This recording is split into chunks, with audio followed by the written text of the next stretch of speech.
Okay, ఈ cinema చూసిన తర్వాత అంటే అమ్మాయిలందరికీ ఏ టైప్ ఆఫ్ మెసేజ్ ఇద్దాం అనుకుంటున్నారు after watching this film? After watching this film ఆటోమేటిక్గా మీకు మెసేజ్ వచ్చేస్తుంది. రాలేదంటే అప్పుడు నా డైరెక్ట్గా నేను ఏదో తేడా చేశాను. సో ఐ థింక్ సినిమా చూసిన వెంటనే వచ్చేసి అందరికీ అర్థమైపోతుంది. I'm not train to promote certain elements of the thing, but ఏంటంటే ఆడవాళ్ళు స్ట్రాంగ్గా ఉండాలి.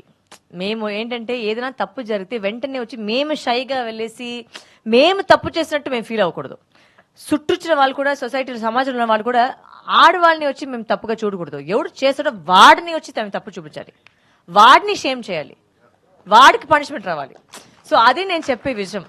ఆడవాళ్ళు వచ్చి మేమేం తప్పు చేయలేదు.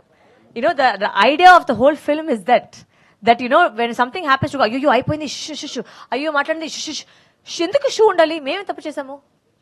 మేము మామూలుగా మన పని చూసుకుంటుంటే ఎవడో వెదవాళ్ళు వచ్చేసి మన ఇలా చేస్తే వాడి మీద సొసైటీ రేజ్ అవ్వాలి, మన మీద కాదు. అదే నేను ప్రతి ఆడవాళ్ళకి చెప్పేది, స్పీకప్ అనేది మేము ఏది తప్పు చేయలేదు. అండ్ వీ డోంట్ స్పీకప్, పక్కింటి వాళ్ళు వచ్చి ఎవడో వచ్చి మాట్లాడలేదు. ఆ నలుగురు ఉంటారు కదా, ఆ నలుగురు ఏం చెప్తారు, ఆ నలుగురు ఏం మాట్లాడతారు, ఆ నలుగురు అయితే మొత్తం వేస్ట్. ఆ నలుగురు వల్ల ఏ పని జరిగేది కాదు. ఓకేనా? ఫస్ట్ అది అర్థం చేసుకోండి. ఎవరు ఆ నలుగురు కూడా తెలియదు, బట్ ఆ నలుగురు కోసం మేము మొత్తం ప్రాణాలని మేము వచ్చి ఇచ్చేస్తాము. So that please change, screw the నలుగురు, okay, and live for yourself. That's what I will say to everybody, ప్రతి ఆడవాళ్ళకి.